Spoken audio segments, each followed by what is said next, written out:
My name is Carol Hartman. I'm 28 years old. I work in cybersecurity. And for the past 3 years, I paid my parents' mortgage in secret. Not because I wanted to, because I felt like I had to. The day my father humiliated me in front of my entire family, calling me lazy, ungrateful, a daughter who never contributed. That was the day something finally broke. But before I tell you about the receipts, the silence, and the moment everything shifted, you need to understand something. This isn't a story about one dinner. It's about a lifetime of being overlooked. Growing up, my older sister Natalie was everything my parents ever wanted. She was 3 years older than me, effortlessly charming, loud, in all the ways that got attention. Straight A's without trying. Captain of the volleyball team. The kind of smile that made adults lean in and listen. When Natalie walked into a room, my parents lit up like she'd flipped a switch. I wasn't a bad kid. I was just quieter. I liked books more than people, computers more than crowds. I noticed patterns, not applause. And in our house, that made me invisible. Natalie got the bigger portions at dinner. Natalie got applause at family gatherings. Natalie got a brand new car at 17. When I turned 17, I got Natalie's old sedan. The air conditioning didn't work. The side mirror was cracked, and the radio only played static. It still runs, my dad said when I hesitated. Be grateful. Your sister took care of it. My mom wasn't cruel the way my dad was. She was quieter about it. But quiet doesn't mean harmless. She always followed his lead. Your sister just needs more support right now. Or, you understand, don't you, Carol? I did. I always did. Silence became my role. Endurance became my skill. I learned early that speaking up didn't change anything. It just made things worse.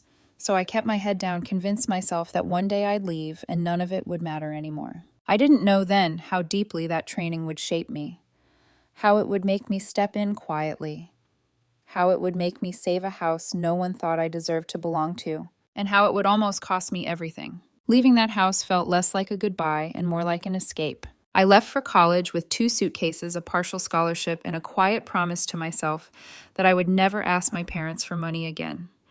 I chose a state university 3 hours away, not because it was prestigious, but because it was affordable and far enough that weekend visits would require effort. I told myself the distance would make things easier. What I didn't realize was how much of my identity had been built around surviving that house. College was hard in the way no one ever warns you about. Not academically, I thrived there. It was everything else.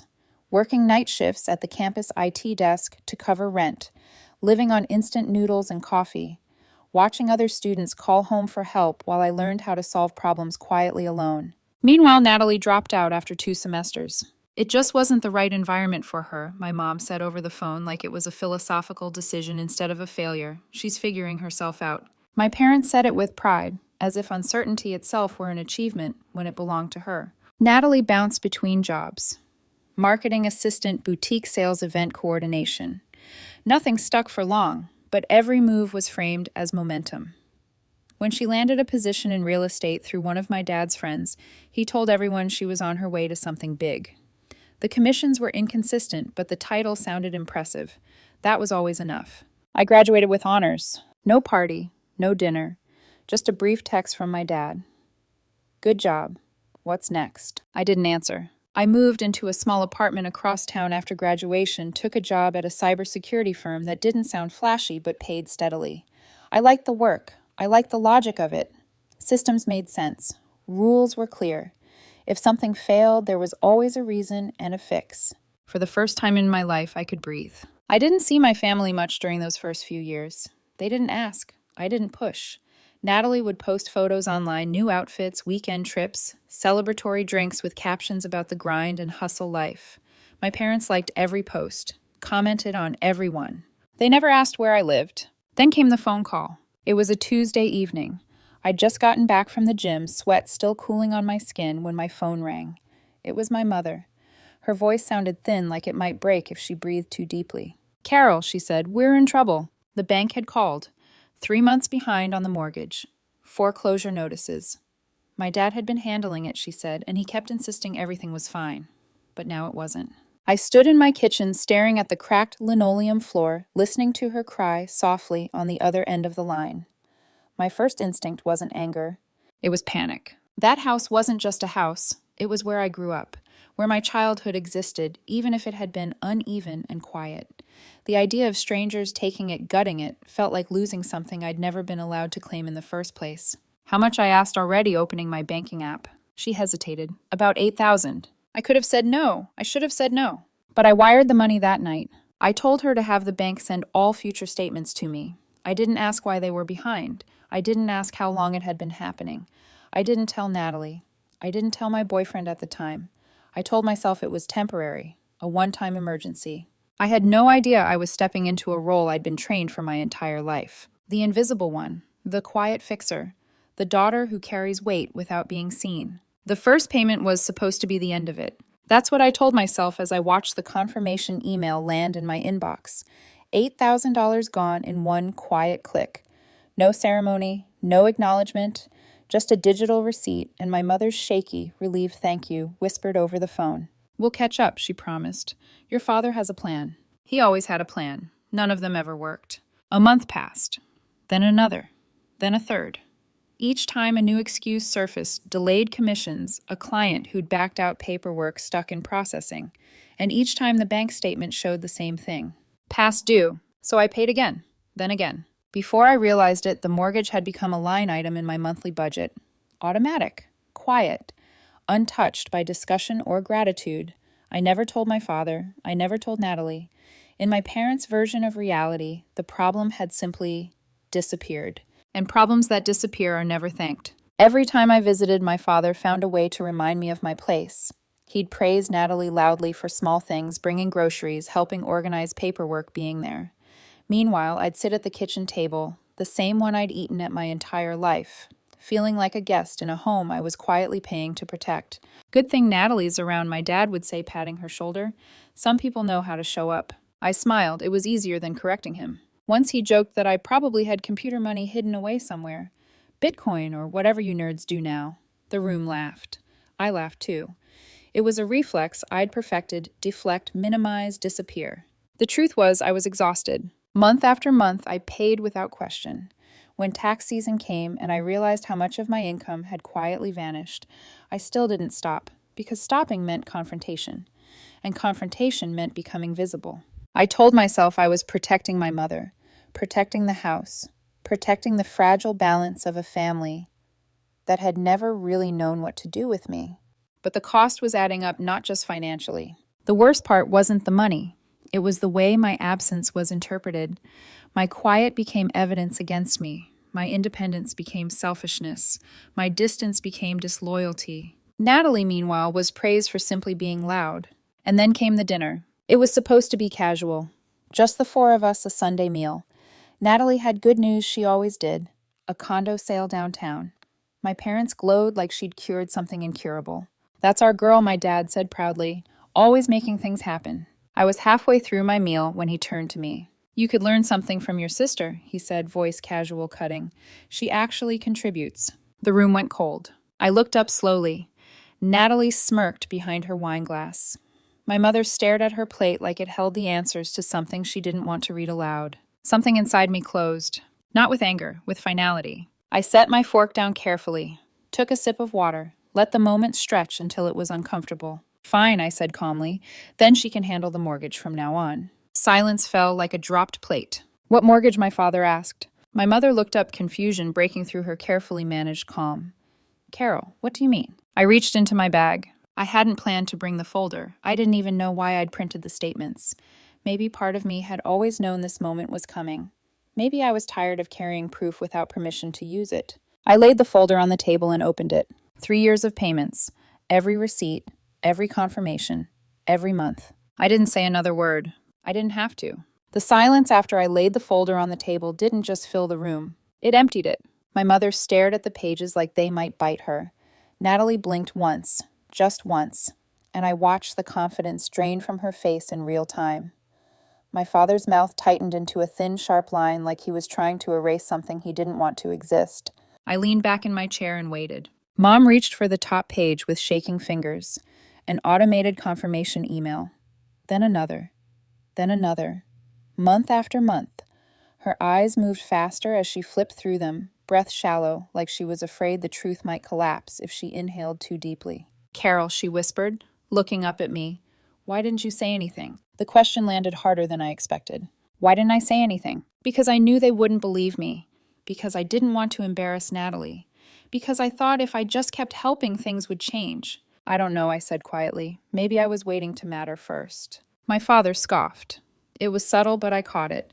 The sound of someone rejecting a reality that inconvenienced them. Oh, come on, he said. You act like you've been carrying this family. I have, I replied, for 3 years. Natalie sat up straighter. I didn't know you were paying it every month, she said quickly. Too quickly. Mom said Dad had it under control. I turned to my mother. Is that true? She opened her mouth, closed it, looked away. That was when the truth finally unraveled. My father had refinanced the house years ago quietly, pulled out equity for a business opportunity that never worked. He never told anyone about the balloon payments or the penalties. He kept promising it would turn around. When it didn't, they panicked. They called me. Not Natalie. Not the daughter who contributed. Me. I'm not angry about the money, I said. My voice steady even as my chest burned. I'm angry that you still think I'm the one who doesn't help. My father stood abruptly, his chair scraping the floor. You always play the victim, he snapped. You wouldn't be anywhere without this family. I laughed. I couldn't help it. You gave Natalie everything I said. I got leftovers and expectations. Natalie tried to interrupt, but I didn't stop. I've spent years cleaning up after your decisions. Quietly. And I'm done. What does that mean? My mother whispered. It means the next payment's due in 2 weeks, I said. Natalie can take it from here. Natalie went pale. Carol, wait. I stood, grabbed my keys, and walked toward the door. You're punishing your family, my father called after me. No, I said without turning back. I'm finally choosing myself. I left, and I thought that would be the end of it. I was wrong. I expected anger after that night. What I didn't expect was the speed. Within 48 hours, my phone started lighting up with messages not from my parents, not from Natalie, but from people who hadn't spoken to me in years. Aunts, uncles, even my godmother. All of them suddenly invested in my character. How could you do this to your parents? Family doesn't abandon each other over money. Your father is under so much stress, can't you be the bigger person? The story had already been rewritten. According to my father, I'd had some kind of emotional outburst. According to Natalie, I'd been secretly keeping tabs on the family finances like leverage. According to both of them, I was jealous, bitter, ungrateful. There was no mention of the mortgage, no mention of the house I'd kept standing, no mention of the money. I didn't respond to any of it. I canceled the automatic payment that same night. Logged in, removed my card, double-checked it. I didn't announce it. I didn't threaten. I just stopped. For the first time in years, my bank account felt like it belonged to me again. The quiet that followed should have felt relieving. Instead, it felt watchful, like something was waiting. 3 days later, I got an email from my bank. Your scheduled mortgage payment has been successfully processed. My stomach dropped. I stared at the screen, convinced it had to be a mistake. I logged in. The payment was there. Cleared. Taken from my account. I hadn't authorized it. I called the bank immediately. An hour on hold. Another 20 minutes explaining. The representative's tone shifted halfway through. The payment was reactivated using credentials associated with your account, she said carefully, but not from a recognized device. Someone in that house had accessed my account. My hands shook as I hung up. I changed every password I had, set up two-factor authentication, locked down old email addresses I hadn't touched in years. The violation wasn't just financial, it was personal. They hadn't just crossed a boundary. They'd broken into my life. That was the moment something hardened inside me. This wasn't about money anymore. This was about control. The next week was a blur. Messages kept coming, accusations wrapped in concern. My mother left voicemails crying. Natalie texted once asking if we could talk like adults. I blocked them all. Parents, sister, extended family. Every number that tried to pull me back into a story I didn't recognize anymore. I thought blocking them would feel dramatic. Instead, it felt like silence after years of noise. Heavy, clean. And in that silence, I finally heard my own thoughts. I wasn't angry because they used me. I was angry because they never saw me. And once I understood that, I stopped trying to be seen. The silence didn't last. It never does when people lose control over someone they're used to managing. At first it was subtle. A cousin I barely spoke to unfollowed me on social media. An old family friend posted a vague status about kids who forget where they came from. I ignored it. I told myself it didn't matter, that I was finally free. Then the email arrived. It came from HR at my company. Polite, neutral, carefully worded. They'd received an anonymous tip about possible ethical concerns related to a recent cybersecurity project I'd led. Nothing specific yet, they said, just enough to require a review. My stomach went hollow. I'd done everything by the book, every protocol, every safeguard. My work was clean. But in my field, perception matters almost as much as truth. An investigation, any investigation, leaves a mark. I sat at my desk staring at the screen, and then a memory surfaced, a conversation I hadn't thought about in months. Natalie had asked me once casually about a healthcare client I was working with. Encryption. Access layers. I'd kept it vague, but maybe not vague enough. At the time, I didn't think twice. She was my sister. We were still pretending to be a family. That night, I couldn't sleep. The next morning, a LinkedIn notification popped up. A connection request from one of Natalie's real estate contacts. I recognized the name immediately. He'd been at the dinner, at the cookout last summer, loud, curious. I clicked his profile. He'd recently taken a consulting role at my company. The pieces slid into place with sickening clarity. Natalie hadn't gone after me directly. She'd gone after the one thing she knew mattered to me: my independence, my career, the life I'd built without them. Anger came then, but not the kind that makes you scream. The kind that sharpens your focus. I documented everything. The HR inquiry became an opportunity. I laid out timelines, conversations, connections.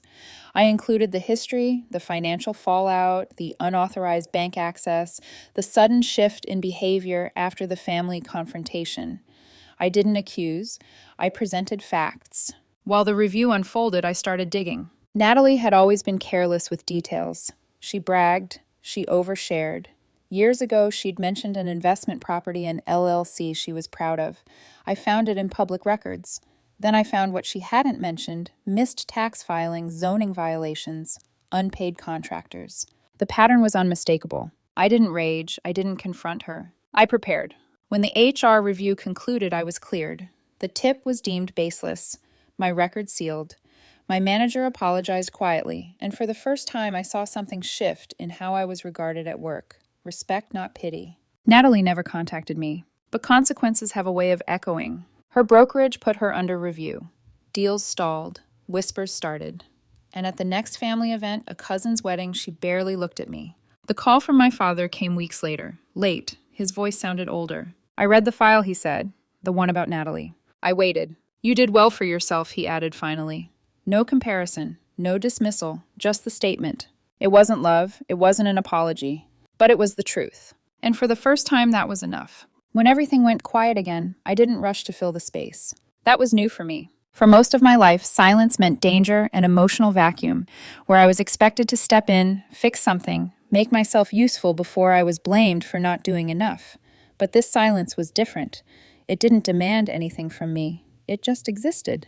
And for the first time, so did I. The first thing I did was get honest with myself, painfully honest. I sat at my kitchen table one Saturday morning, laptop open, coffee untouched, and combed through every financial record I had: bank accounts, transfers, emergency wires, mortgage payments, everything I'd sent to my parents over the years. When I totaled it up, the number made my chest tighten. Just under $80,000. I stared at it for a long time. Not because I regretted helping, but because I'd never once paused to measure how much of myself I'd given away without question. The money wasn't the real loss. The habit was. The reflex to sacrifice quietly. The belief that my value came from what I could absorb for others. So I made a rule: no more invisible giving. If I gave my time, my money, my energy, it would be a choice, not an obligation. It would come from abundance, not guilt. The second step was harder. Therapy. In my family, therapy had always been a punchline, something people did when they couldn't handle life. But I was tired of handling everything alone. I found a therapist who specialized in adult family dynamics and booked a session before I could talk myself out of it. The first few sessions were awkward. I crossed my arms. I minimized. I laughed things off. But eventually something cracked. I said things out loud I'd never admitted to anyone, that I used to wish Natalie would fail just once so my father might look at me the same way. That I learned to stay quiet because being noticed never led to protection. That even now, part of me still waited for permission to take up space. Naming those things didn't make them disappear, but it made them smaller. As my internal world shifted, so did my external one. I started changing my apartment. Small things at first, new curtains, fresh paint, replacing furniture. I'd kept out of habit rather than comfort. Then something bigger happened. A project at work I'd led quietly for months, wrapped successfully, and my manager pulled me aside. They offered me a promotion, not a symbolic one, a real one. Title change, salary bump, authority. I didn't deflect it. I didn't downplay it. I said thank you and let myself feel proud. Around that time, I met Daniel. He wasn't flashy. He didn't try to impress me. We met through a mutual friend, started talking, then kept talking. He asked questions and waited for real answers. When I told him about my family, about the mortgage, about the dinner and the receipts, he didn't tell me I was overreacting. He said, "You did what you thought was right. That doesn't make you weak. But walking away, that takes strength." I believed him. For the first time, my life didn't feel like something I was defending. It felt like something I was building. And yet somewhere beneath the calm, I knew one thing. This wasn't finished. Not because I wanted revenge, but because clarity still mattered. And soon I'd find the right moment to make sure the truth couldn't be rewritten again. The idea didn't come from anger. It came from a sentence my father had thrown at me months earlier when I hadn't been able to shake. "You wouldn't be anywhere without this family." That was what they truly believed, that everything I had was borrowed, conditional, owed. That no matter how far I went, I was still an extension of them, not a separate person. And I realized something unsettling. As long as the truth lived only in private, they could keep bending it. So I stopped asking myself what I wanted to say and started asking when. The answer came unexpectedly during dinner with Daniel. I told him about the annual summer cookout at my uncle's lake house, the one event everyone attended, the one place reputations mattered. "If you wanted to make something undeniable," he said thoughtfully, "you wouldn't make it loud. You'd make it visible." That night I pulled out every document I had. I organized them cleanly, chronologically, no emotion, just facts. The payments, the refinancing, the unauthorized access, the totals. Then I wrote a letter. Not an accusation, not a plea, a record. At the end I added one line: "This exists only for clarity. What you do with that clarity is your choice." I printed 3 copies.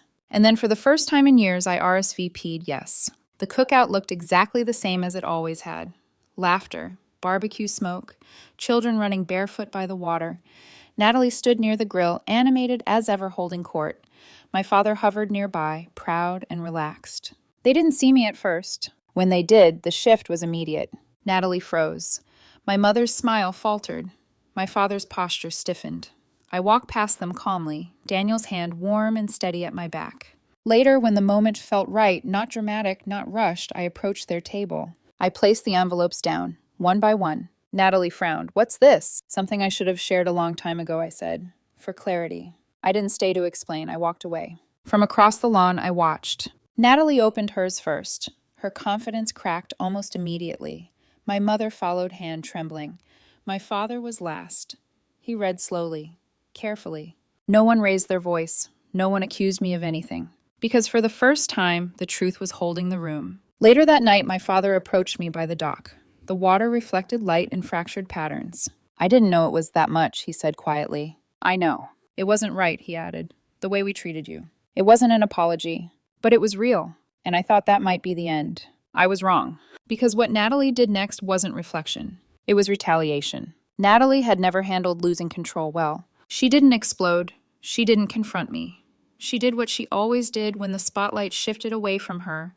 She smiled, recalibrated, and found a quieter angle of attack. 2 weeks after the cookout, I got the email. An internal notice from HR. Polite, vague. They'd received a report raising concerns about my conduct on a recent cybersecurity project. Nothing specific yet, just enough to trigger a formal review. I stared at the screen, déjà vu, curling in my stomach. This time I didn't panic. I documented everything. Timelines, emails, conversations. The connection between Natalie and the consultant who'd recently joined my company, the same man who'd been at the cookout. I submitted it calmly, professionally, without accusation. Then I went further. Natalie had always bragged. Years earlier, she'd mentioned an LLC tied to a property flip. I searched public records, found missed filings, zoning violations, contractor disputes, a pattern of cutting corners that mirrored her approach to people. I compiled it. Clean, factual. I didn't send it in anger. I sent it because actions have consequences. The HR review cleared me completely. The anonymous tip was deemed baseless. My manager apologized. My position was secure. Natalie's wasn't. Her brokerage put her under review. Deals stalled. Investors hesitated. At the next family gathering, she avoided me entirely. The final call came late one night. My father's voice sounded tired. Different. I read everything he said. About Natalie. I waited. You've done well, he added. No comparison, no conditions. It wasn't love, but it was truth. I stood by the window afterwards, city lights flickering below. Daniel moved quietly behind me, his presence grounding real. I didn't feel victorious. I felt free. For years, I tried to be the silent support beam in a house that never acknowledged my weight. Now I'd built something of my own, not out of spite, but out of self-respect. They wanted me to measure up to my sister. Instead, I stepped out of the shadow entirely. The strangest part wasn't the fallout. It was the absence of it. After everything came out, after Natalie's career stalled, after my father finally stopped defending what couldn't be defended, there was no dramatic collapse, no screaming phone calls, no final confrontation where everyone cried and admitted their mistakes. Life simply adjusted. Family gatherings grew smaller, quieter. Invitations came later, if at all. When they did come, they were careful worded, like negotiations instead of assumptions. No one asked me for money again. No one hinted. No one tested the boundary. That silence told me everything I needed to know. Natalie didn't apologize. Not directly. What she did instead was distance herself, which in her language was an admission of defeat. She stopped posting inspirational captions, stopped bragging. When we crossed paths at a cousin's birthday months later, she nodded politely and kept her distance like we were strangers who shared a history neither of us wanted to unpack. My parents tried in their own limited way. My mother called once, her voice cautious, asking how work was going. I answered politely, honestly, but without opening the door wider than I was ready for. She didn't ask for forgiveness. She didn't bring up the mortgage. She talked about the weather, about a neighbor's dog, about nothing important at all. That too was telling. I realized then that some people don't change, they just stop pushing when they realize the cost is too high. And for the first time, that was enough. At work, the promotion settled into something solid. I wasn't proving anything anymore. I wasn't overworking to justify my place. I led with confidence, not caution. People noticed, not because I demanded recognition, but because I stopped hiding. Daniel and I moved slowly, deliberately. No chaos, no emotional debt. Just two people choosing each other without conditions. When I told him I was thinking about buying a bigger place, something permanent, he didn't rush me. He just said, "Whatever you choose, make sure it feels like yours." That sentence stayed with me, because for so long nothing had. I used to believe closure was loud. A final argument, confession. Someone breaking down and finally admitting they were wrong. I was wrong about that too. Closure, I learned, is quiet. It's waking up one morning and realizing your chest doesn't feel heavy anymore. It's checking your bank account without dread. It's hearing your own name without bracing for comparison. I never got an apology from my father, not the kind people imagine anyway. What I got instead was something subtler and in some ways more honest. I got space. Space where expectations used to live. Space where guilt used to sit. Space where I finally got to exist without being measured against someone else. The house is still standing. Not because of me anymore, but because it's no longer my responsibility. And that's the truth that changed everything. I wasn't put on this earth to be the silent backup plan. I wasn't born to carry weight no one acknowledged. I wasn't meant to disappear so others could shine. For years, they asked me to measure up to my sister. Instead, I stepped out of the measuring stick entirely. And that quietly, completely was the moment I won.